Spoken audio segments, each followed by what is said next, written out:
Hello everyone, welcome to Achievers IAS classes. Let's begin a discussion on the current events of 31st October 2018. The first issue in news is regarding the unveiling the statue of Mr. Sardar Vallabhbhai Patel, which is said to be the tallest in the world. This is seen as a tribute to India's first Home Minister who took up the task of bringing the British provinces and the princely states under a unified nation that is modern India. The Statue of Unity of Mr. Patel is seen as a symbol of both the unity of hearts and the geographical integrity of our nation, and Prime Minister Narendra Modi too has paid tributes to Sardar Vallabhbhai Patel, describing him as a great unifier and maker of modern India.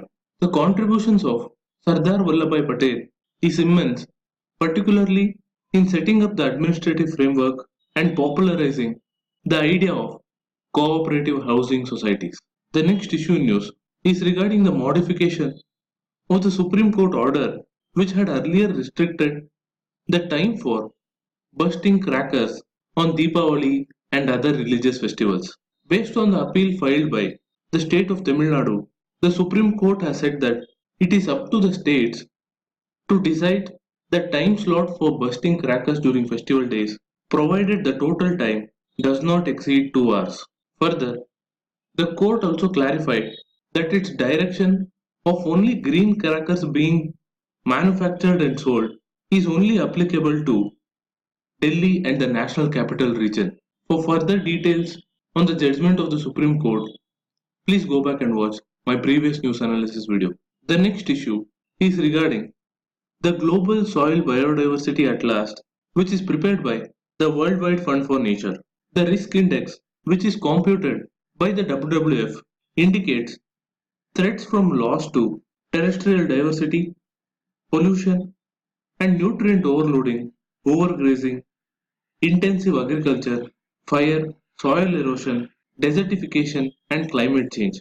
And as per the risk index, India is among the countries which face the highest level of risk to soil biodiversity. Soil biodiversity encompasses the presence of microorganisms, microfauna, and macrofauna, which indicates ants, termites, and earthworms. The findings were part of the biannual Living Planet report, which highlights that the high population of India has made it vulnerable to ecological crisis even if the per capita consumption were to remain at the current levels. On that note, let's move on to the next issue, which is regarding the political developments in Bangladesh. The Awami League and the Bangladesh Nationalist Party are the two main parties in Bangladesh, the former being led by Sheikh Hasina and the latter being led by former Bangladeshi Prime Minister Khalida Zia. Khalida Zia has been sentenced to 7 years of rigorous imprisonment, and also her son, who is the acting chairman of the party, is in exile, thereby effectively crippling the party's leadership. The BNP's last term in government, that is from 2001 to 2006, was marked by corruption, fundamentalism, and repressive measures, and also it had boycotted the parliamentary election in 2014, thereby leaving the Awami League as the only major political force in contention. Adding to this fact, the current government under the Awami League has recorded steady economic growth and has various creditable successes in public welfare delivery, public health measures, which is seen in the reduced infant mortality, fertility rates, and in sanitation. However, the current government is also accused of being authoritarian and impatient with critics, particularly on the new digital security law, which has been passed with stringent punishment to anyone secretly recording state officials and spreading negative propaganda about the liberation war of 1971. Therefore, the editorial argues for a healthy democracy which allows difference of opinions rather than authoritarianism in order to legitimize the formal aspects of democracy.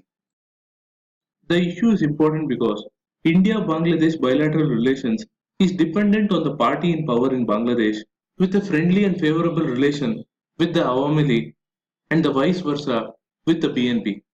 Therefore, the election results are keenly watched in India and will further look into it based on the future developments. On that note, I'm wrapping up today's news analysis. Do like, share, and comment to support this initiative. Thank you for watching. Have a nice day.